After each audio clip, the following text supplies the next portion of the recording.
was with an accounting firm, and I think I mentioned it with our group. Mr. Wayner, whose name is on the building, was my first boss. You know, that was public accounting. But after military and graduate school, you know, I went back to public accounting. There was a time when I said, I don't think I can do this, you know, in terms of being an auditor. And so hence the change from being audit type guy as opposed to do things kind of person. That was a change. Because being a CPA, public accounting firm, that's altogether different from what I would call entrepreneurship. Anything from you? The epiphany question? Mine was really a process, right? So I mapped it out, and so it wasn't necessarily like it just, oh wow. Yeah. I have ideas like that I think would be something you would call your epiphany, but I haven't acted on any of those ideas. Yeah. Because I have something that works right now. So those keep churning, right? And I haven't forgotten about them. And I am working on one. I won't talk about it, but I don't. To answer your question, there wasn't like a big moment. Yeah.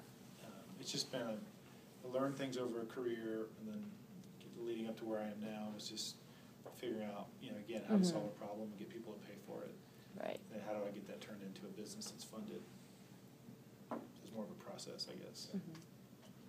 Were there ever an incident where y'all thought y'all was gonna fail? No. Yeah, it's like daily. I mean, I'm not like, you can always fail if you're not on top of it.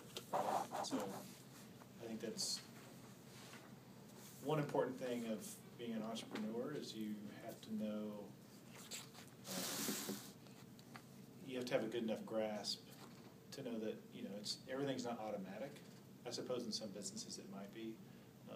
But yeah, if you're not staying on top of it and, creating more value around your company, then the likelihood there of you failing is really high. So you kind of always have to be after it every day.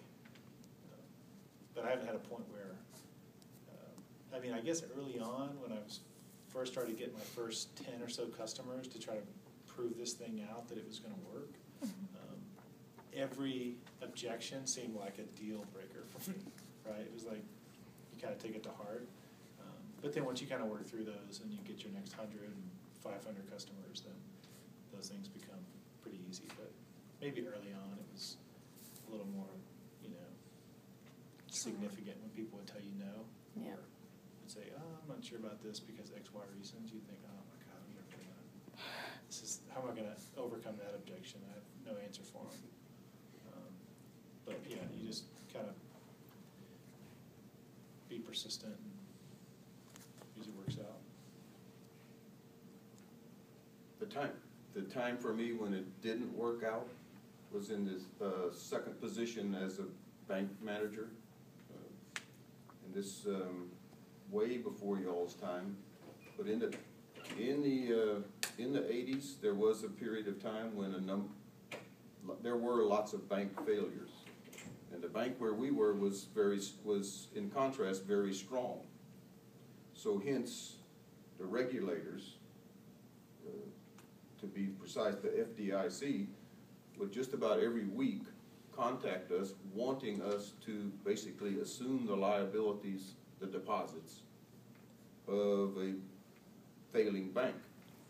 And my failure was I could not make the pitch to our directors, really to convince them that we could take on these additional responsibilities and grow an even larger bank.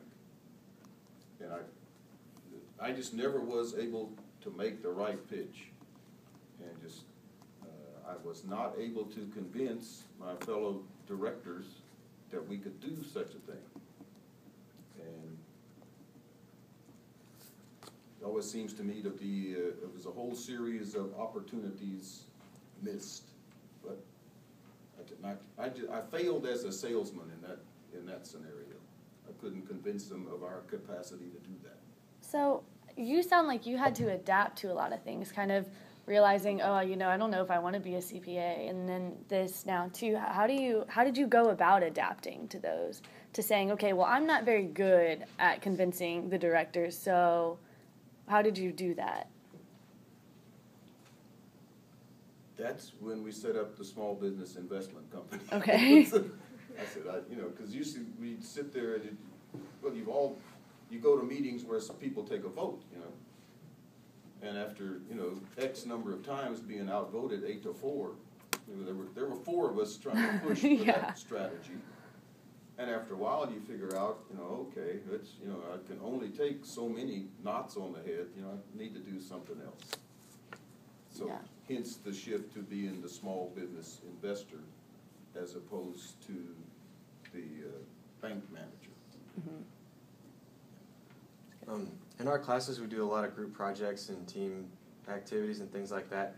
As leaders in business, what advice do you have on picking the people that you work with, like certain character traits and things like that? I have a pretty good gut feel about people. Okay. And so, number one, they need to be honest with you, right? It's really important when you build a management team, like, you need to know if things are what you think they are, for sure, especially if you're building a business and a model based on what they're telling you. So the trust and honesty is a big piece of it. And then beyond that, I think there's at least in my world, personalities is also important. Do you get along with that person? Can you spend 8 hours a day every day with that person and maybe not agree on things and work through things, and that person doesn't annoy you, right? It's hard to work with someone that you find annoying every day. So if you mesh with that person, that helps as well. And then their experience. So if they've got experience that you don't have, so making up for the fact that you don't know how to do something with that person really helps. So those would be the top 3 things for me. But at the top, it's like, can I trust this person? Is this person got the integrity that I have, and are they going to give me honest answers the way that I'm going to give them honest answers that I can make decisions on and feel comfortable that I don't need to go double and triple check what they've told me in order to run my business on that information. Okay. And trust them with strategy. Like, you figure it out. I don't have time. Can I do that? Can I just hand you this project and you figure it out and I don't have to worry about it? That's a huge, huge thing to find someone that you can do that with. And you can't, those people aren't easy to find. I think what I'd add to the ones that Branndon touched on, the ones that he really featured, they'll add up to what I would call mutual respect. You're going to be able to respect that person based on the traits that he enumerated, plus their knowledge level. Right. If you can sit there, the 4 or 5 of you, rarely more than 7, if you can sit there facing problems and feel like he or she knows what the heck they're talking about, and that they have the wherewithal to accomplish their part of the task, then that respect has built in over time. The other thing I'd add to that is the ability to communicate, both in expressing yourself face to face and in given today's almost endless ability to communicate. And if you can do that, and couple with it the ability to comprehend what's coming at you, those skills are really valuable. Because if that person sitting around the table with you can take the message and communicate it to her staff or her department or her co-workers, somebody's got to carry the word, and get it across. If they've got that ability to communicate, and then they got the ability to comprehend what the importance is, that's great. You need that.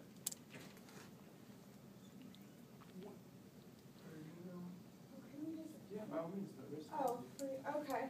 I just wanted to ask, how do you test for, when you're looking for employees, how do you test for those qualities you just mentioned that you want to find in someone that you work with? Gosh, test for them. The test that I have is I work with them for several years. Well, before you even hire them. Yeah, I mean, that's what I mean. A lot of these people I've worked with, I didn't hire them somewhere else, but I've worked with them as colleagues and or know them through a professional network, and have, you know, shared ideas with them for years, and know people that have worked with them or for them. So I don't, at least from the question that you're asking, I would think of it as a core team of people that I want that would help me run a business.